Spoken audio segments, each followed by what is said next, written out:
Spoken label. I haven't thought about flying for a long time.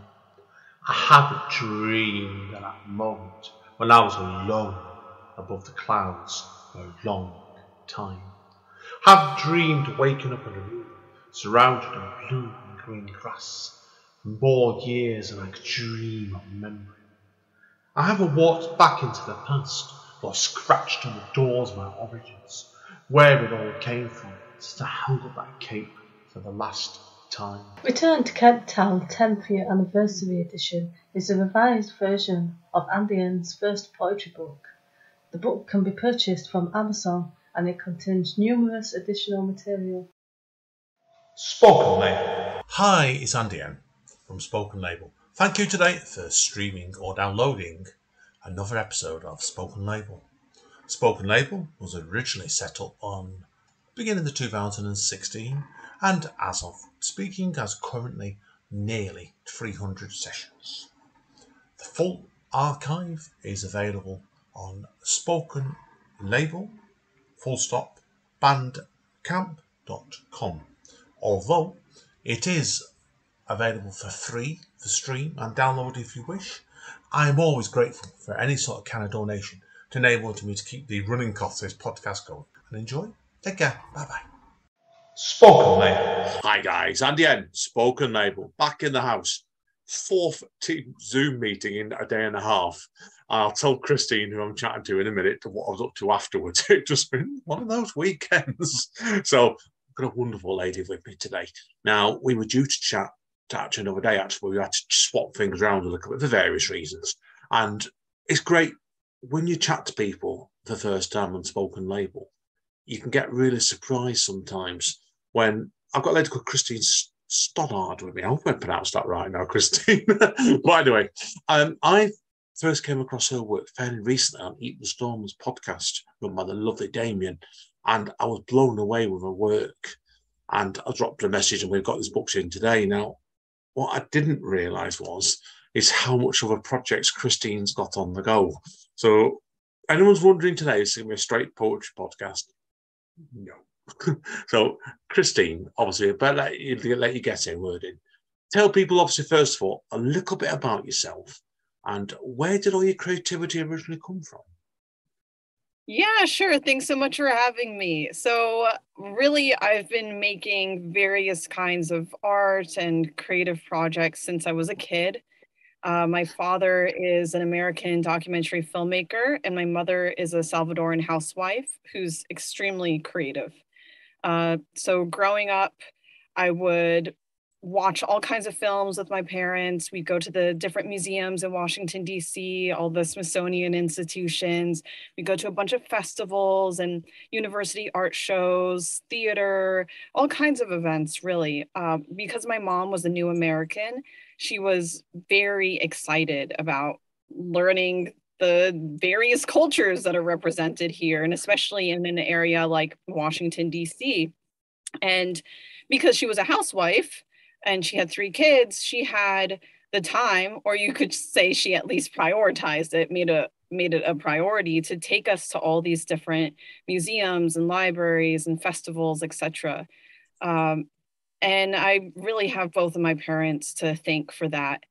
My dad went to art school. He technically is the journalist now, you could say, working in documentary film and news broadcast, but he did go to art school. He studied photography. He dabbled in sculpture. So both of them would show me how to make things since I was a little girl. And we read a lot. The family read a ton.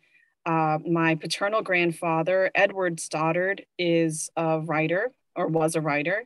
He published books on magic for children, and he also published books on math. That's varied. And then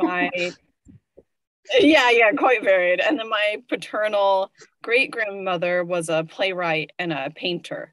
So a lot of influence from those relatives too. And then, I went to art school and I did my MFA as well. And I've been very fortunate. I've had day jobs in journalism, which have allowed me to put my writing and production skills to use. But now I work on my projects full time. And just hustle very hard. I think you obviously when you're on doing the full-time stages like you are, and we'll explain why more in a moment. I think you have to learn to hustle hard, don't you? Really, because like it's not like it is for me. Like people know I'm on a part-time. I've got a day job, but like you're doing like that. You've got to be on. You're not working or writing. You're looking for opportunities all the time, really, aren't you? I suppose. Yeah, in a sense. Luckily, at this point, I don't have to look as much. I still am applying for grants. I'm still looking for open calls, but I'm fortunate that I have people reach out to me and I have some ongoing relationships. Like one of the places where I produce a lot of my plays and a funny poetry series called Poet Voice Sucks. Is a Broadway comedy club, and I've been affiliated with them since 2019. And now I just ask for dates to produce shows, and more often than not, they say, yeah, you can have that date. You can put on a show at this time.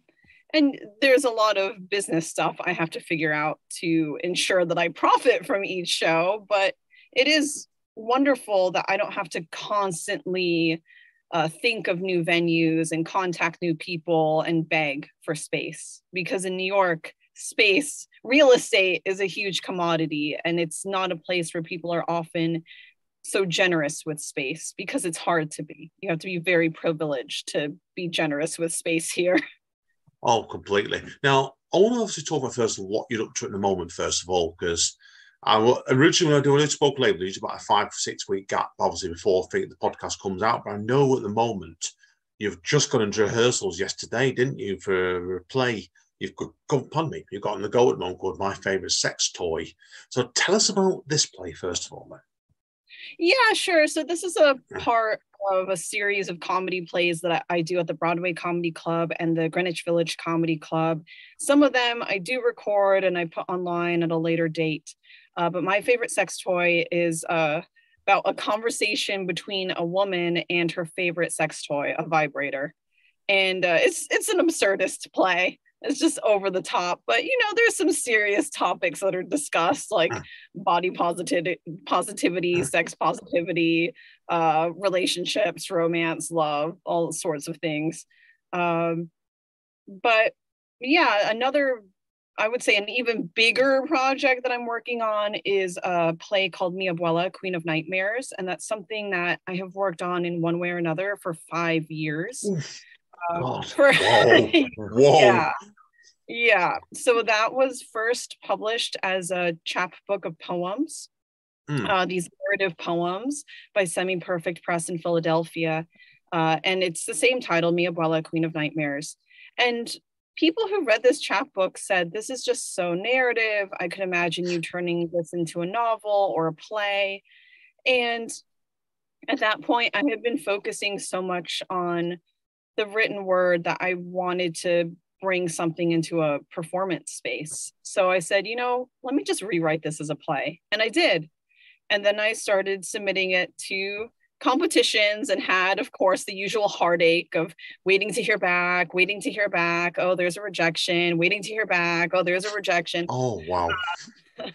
And it did win a national competition, finally, and was published as a script, as a play, in a book. And then the pandemic hit and we were in quarantine. Oof. So I found out that it won the competition at the end of January or early February 2020. And New York City shut down in March 2020. A bit like here as well, that, yeah, March 2020, yeah. Oh, yikes. Oh, terrible. Yeah, the week that we were discussing which theater to stage the performance was the week that the city officially closed. So I remember that Monday we had started honing in on some of the logistics, because of course there's all this boring stuff you have to figure out, right? And by that Friday it was, well, Christine, it looks like we can't do the play right now because no one's allowed to do anything except for shop at the grocery store. So let's just hold off. Yikes, yeah. Yeah, I had to wait 2 years to actually get everything in order and put on the play. And it premiered at the Jean Frankel Theater in June 22. And we have a few other performances that are coming up. There's going to be the Shashama Festival, which is in upstate New York. There is going to be Arts on Site, which is on St. Mark's Place in Manhattan. And then for everyone outside of New York, we did film it. So we are going to have a streaming version. We have a documentation of one of the live performances from June, but then we also shot it in a cinematic way that is frankly more interesting to watch. No, I think we should move on to next. Obviously, I know we talk about your play size. Obviously, we talk about films and stuff, because like I said, I know you've done some you've done some narrative and experimental films. To quote your website, I've been lazy. But you have, of course, doing music videos and video art.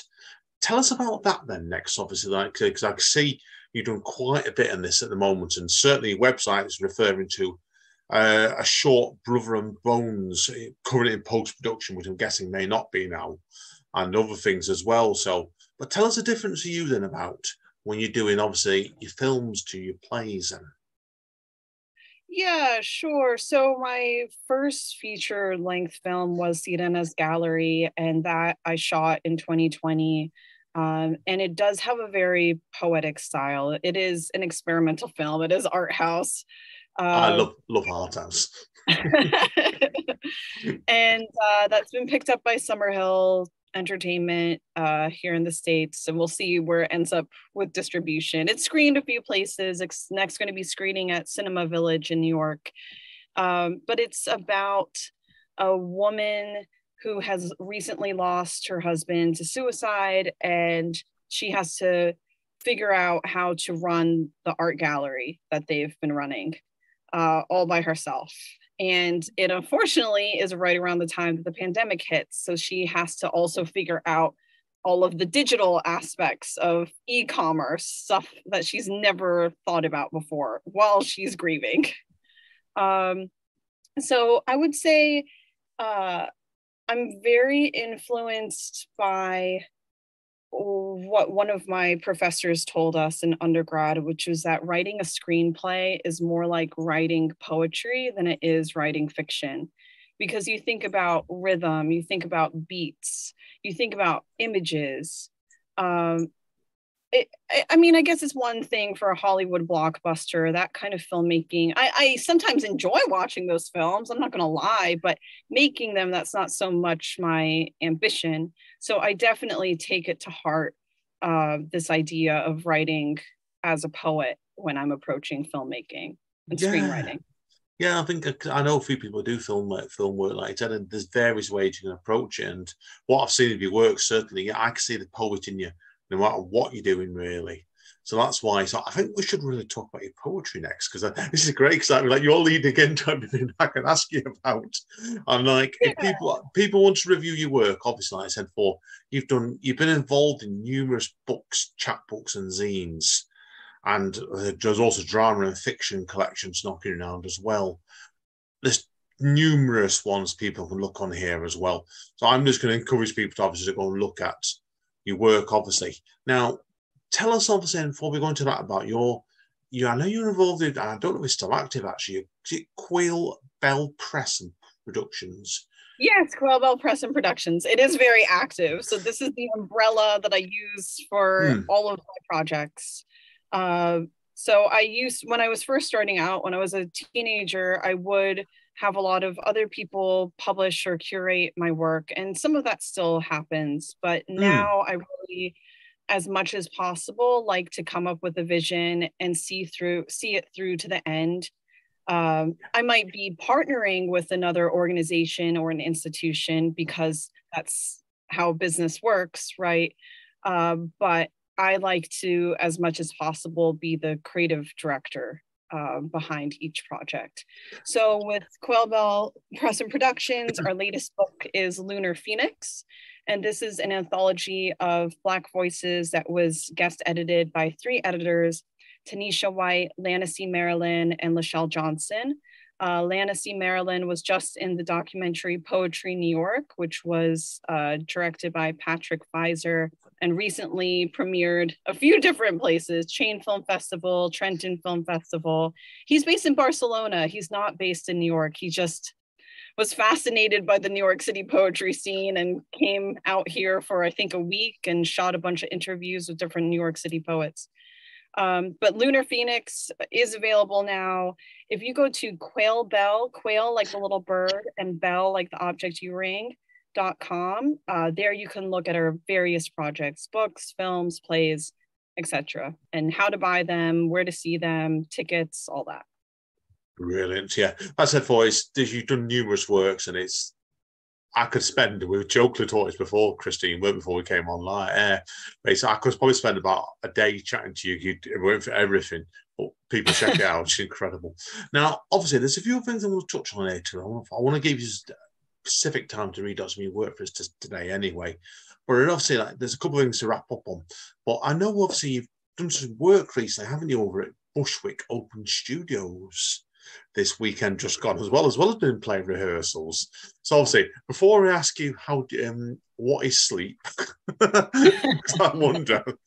Well, tell us about that, because I know you've been doing and I was going back for your feed before, and then about sculpture as well. So that bit which did catch me out. So tell us about your love for sculpture then.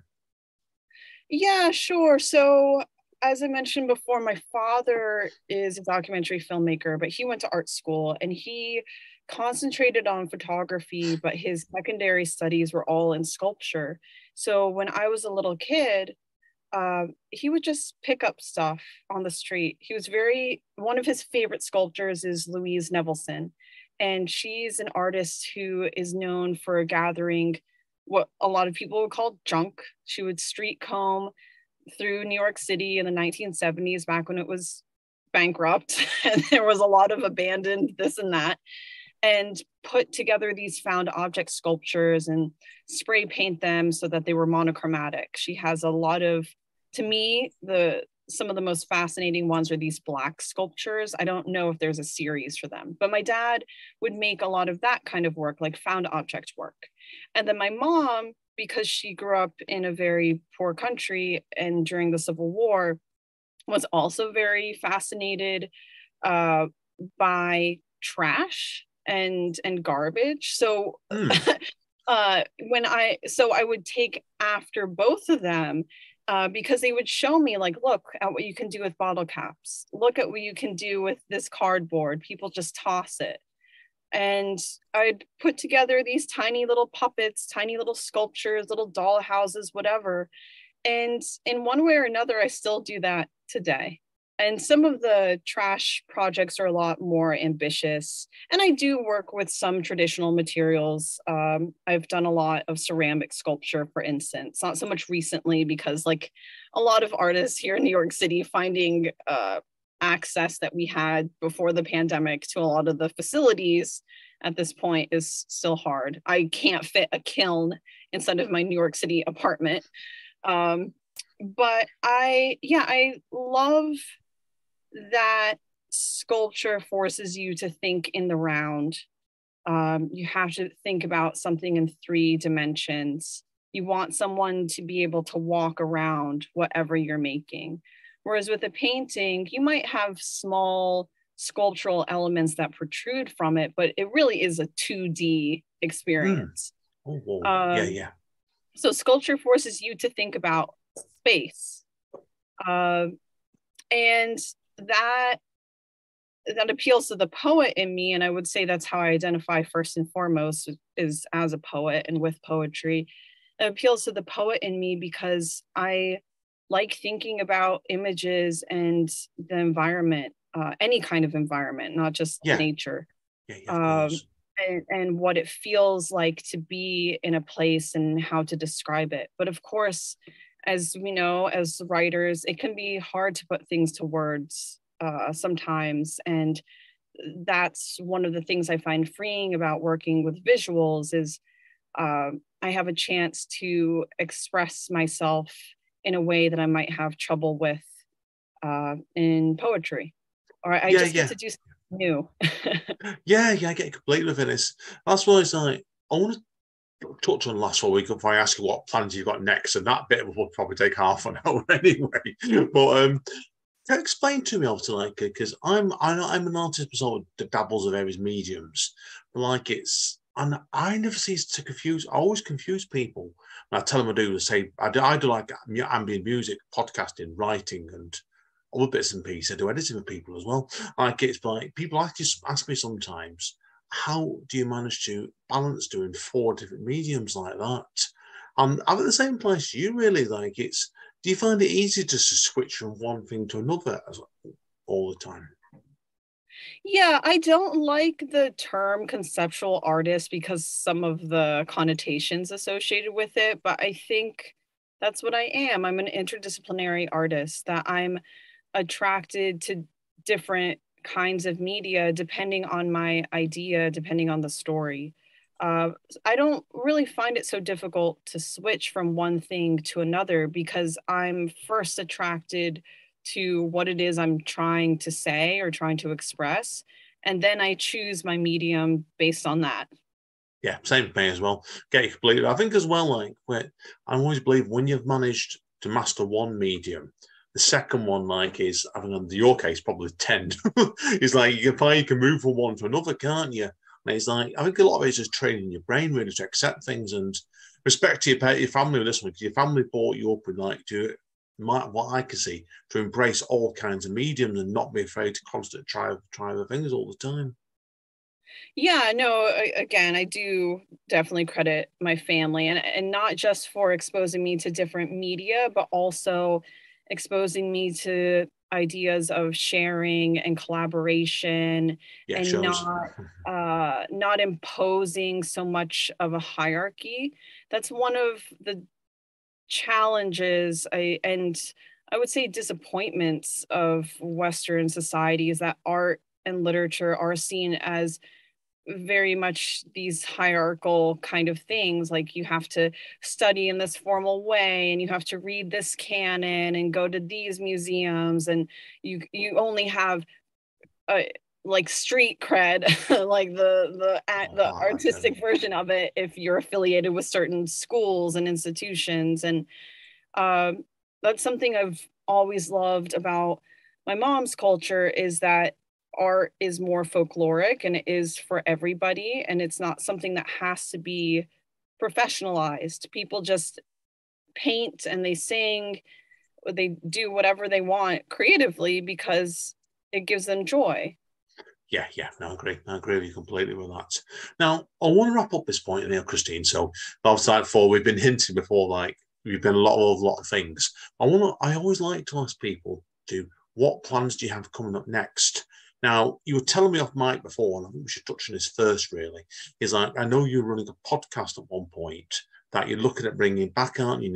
Either end of this year or beginning of next year. So, tell us about that first. Yeah, sure. So I used to run the podcast, The Badass Lady Folk of Brooklyn, on Radio Free Brooklyn. And I would bring on a different woman who was doing something incredible for the Brooklyn community. And it wasn't necessarily an artist or an activist. Many of them were doing work that overlapped between the arts and activism. Some of them came from the business world. But yeah, I was just curious about how they define success and their ideas about feminism and community and the ways that they were trying to give back and the challenges they were overcoming. These are all women that I admired, and many of them were absolute strangers, but I would read about them or I'd hear about them and I'd invite them on to the show. And then, and I co-hosted that off and on with two classmates who went to Virginia Commonwealth University with me, Mari Pack and Kaylin Kopish. And then they both moved on, grad school, moving to different cities. As they do, yeah.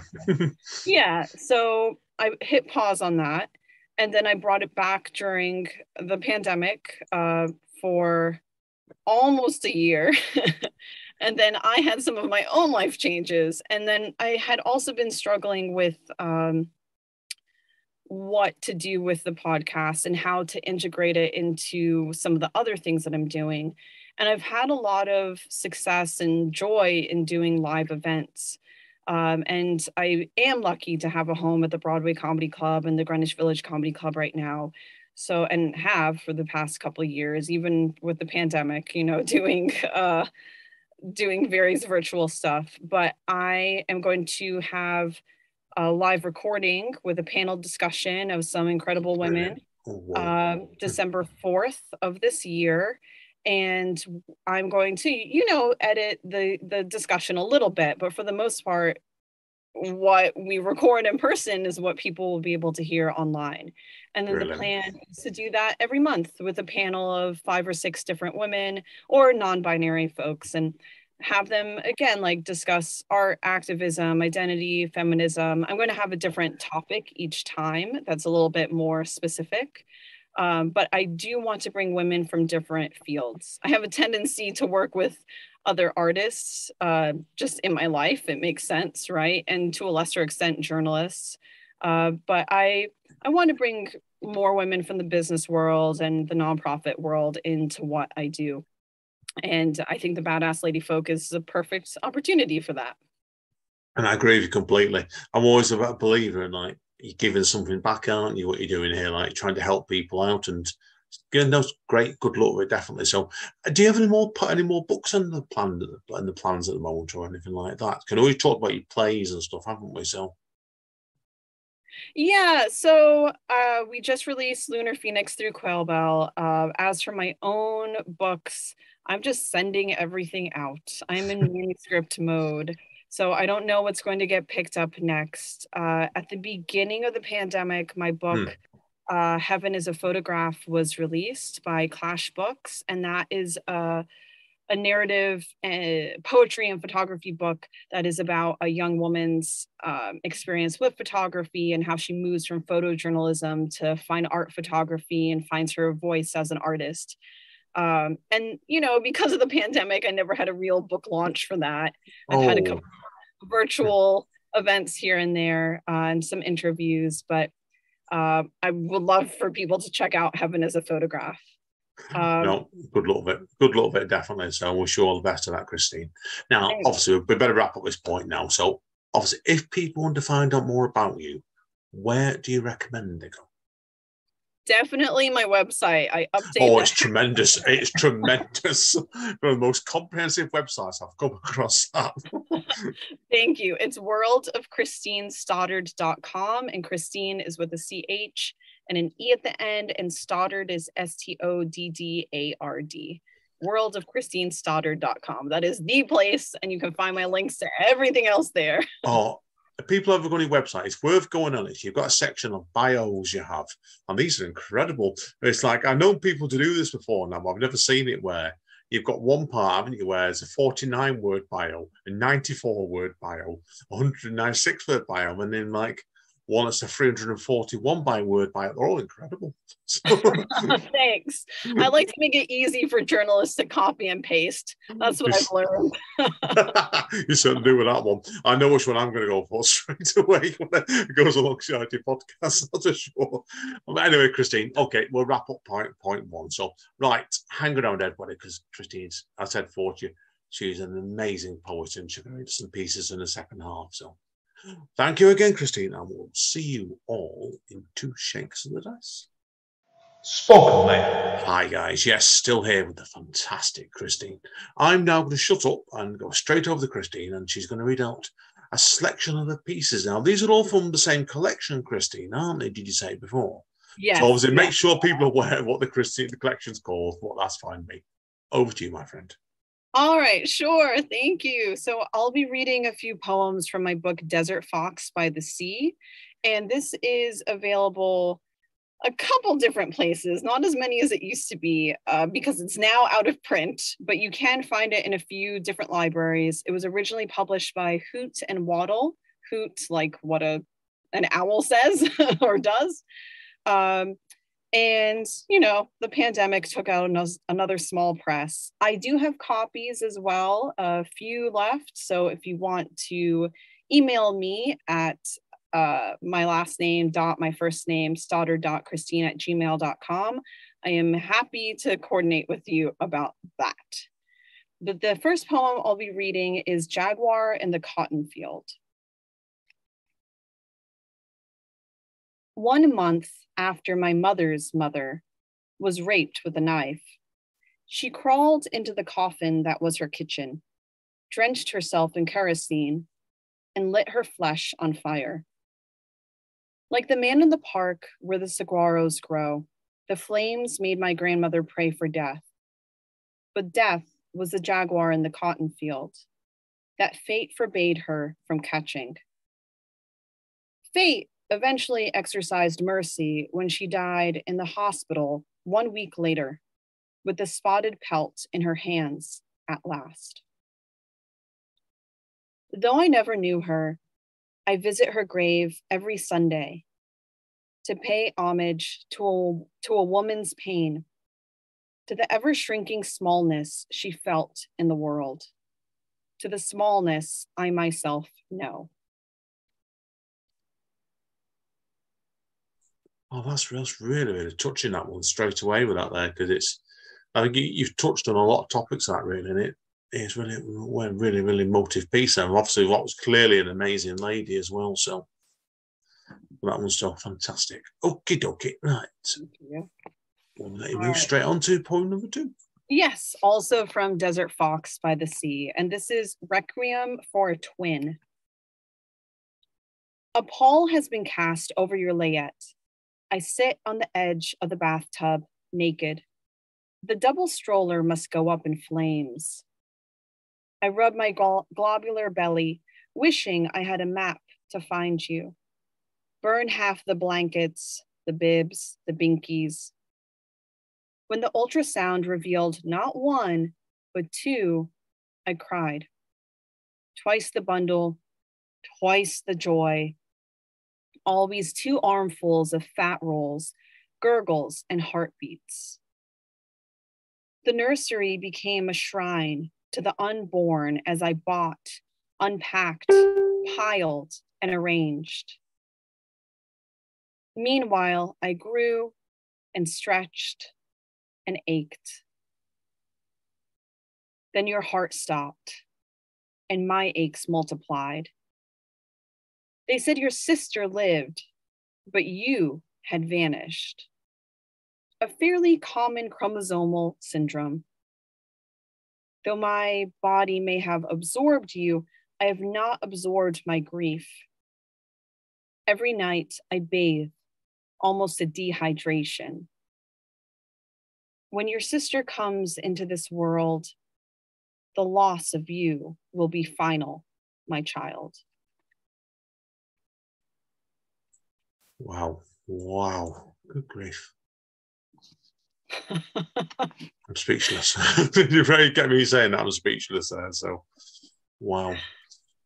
Well, that is such an emotive piece. Anyway, we'll just move on because I don't want to start asking any awkward questions here. So, I'll embarrass myself or embarrass you. So, no, it's tremendous. Really, no, seriously, Christine, it's a really, really powerful piece.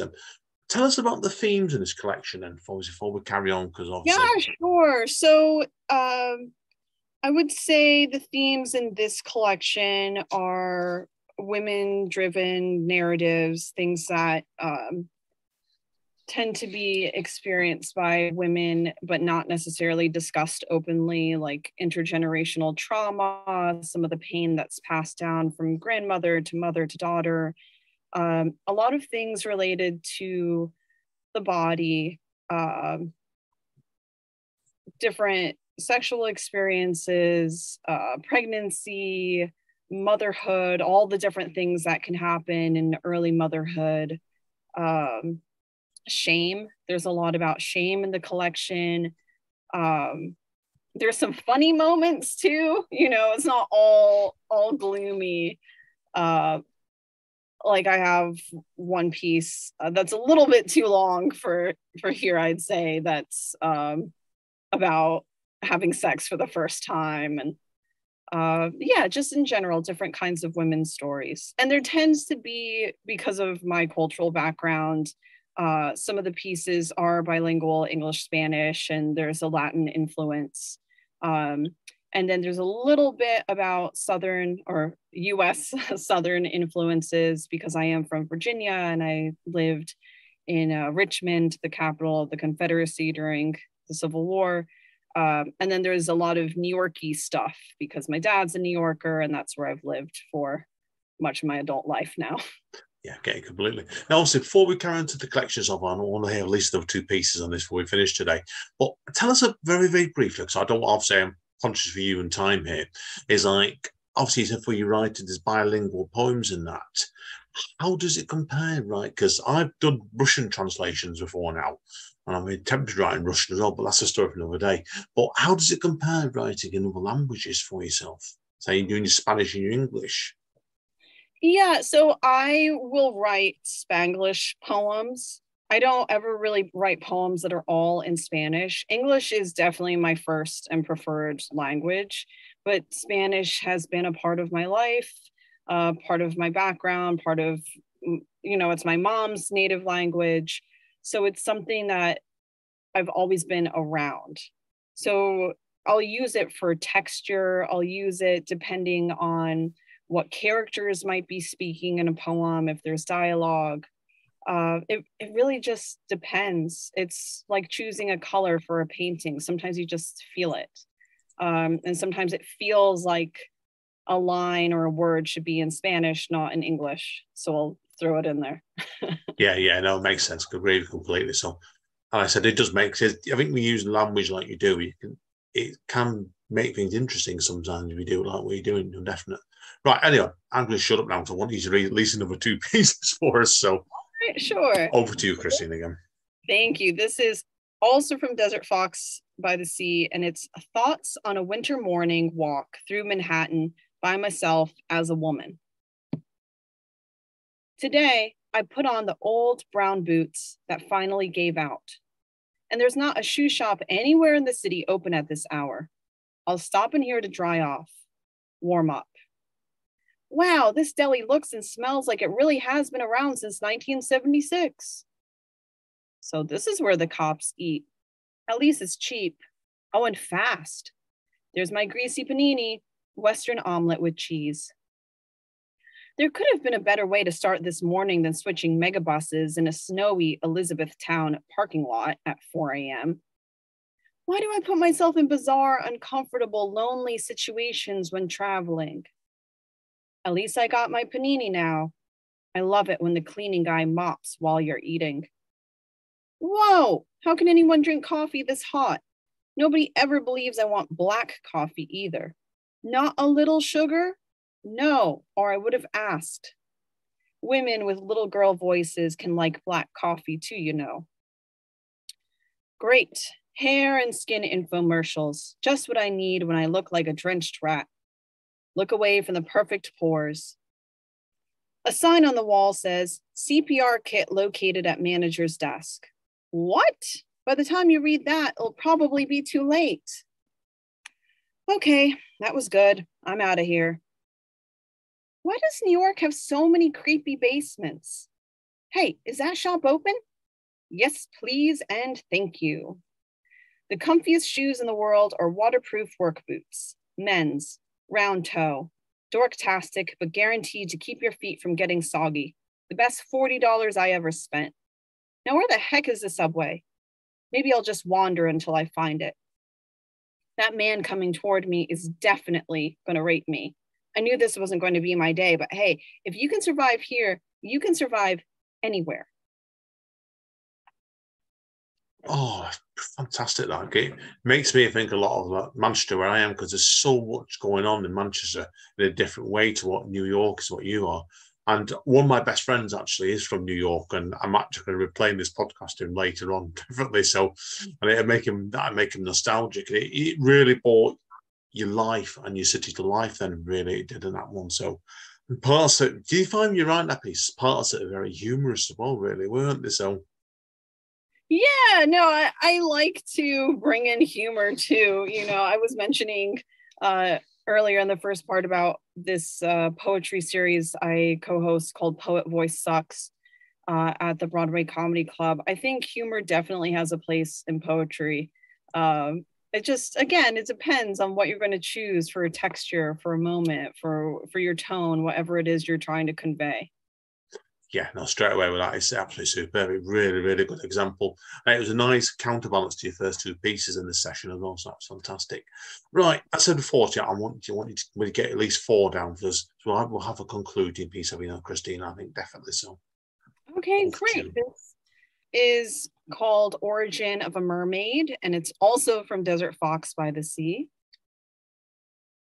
A mother heaving on the operating table, the siren washed ashore, filleted in half. The doctors cut her with their human knives and human words.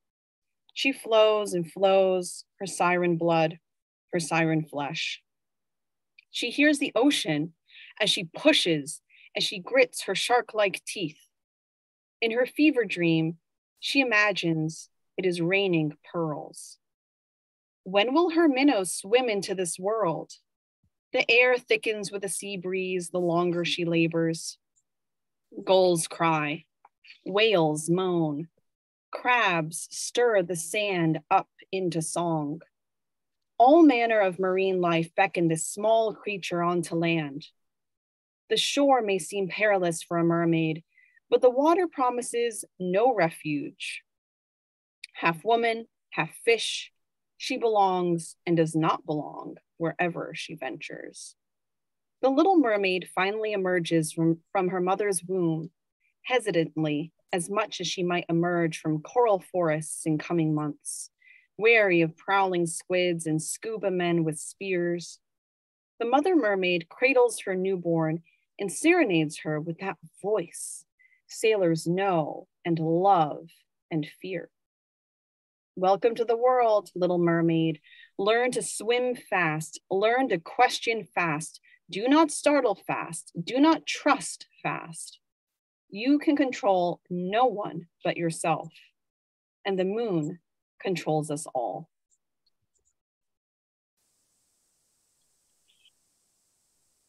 Oh, I love that. I really do like that one, Christine, because I know my wife really, really likes poems like mermaids, and I really got that piece immediately. So that is absolutely a great way to finish this session off that. What a fantastic piece. Thank you. I take it, do you have much love of mermaids yourself, and was that piece went in a different direction for you? Yeah, no, I definitely love mermaids. I love fairy tales. I love fables and folklore from different cultures, different points in history. I think it's fascinating how every culture has some idea of a beast and different ideas of what a beast can be. I have always connected with mermaids because water is such a big part in my life. Like both of my parents are scuba divers. Ooh. My dad, as a hobby, he is a licensed captain. So my parents used to run a scuba diving business on the side. Oh, wow. Yeah, when I was a little girl, we would go to the river a lot, the bay. And even living in New York City, I go to Long Island Sound as often as I can do. And I love the Hudson River. Wow. Well, fantastic. Making me envious now. So brilliant. Okay, Christine, we better wrap up this point. Anyway, like I said, we're going to do some other work now for the top of the label next. So I said, everybody, thank you again, Christine. It's been a pleasure today. And I've really, really enjoyed this. Thank you. It's been a pleasure. So, right. Anyway, guys and girls, that's it for today for Spoken Label. Stay safe and stay over. And to quote Don Callis, and we will see you all next time. Spoken Label.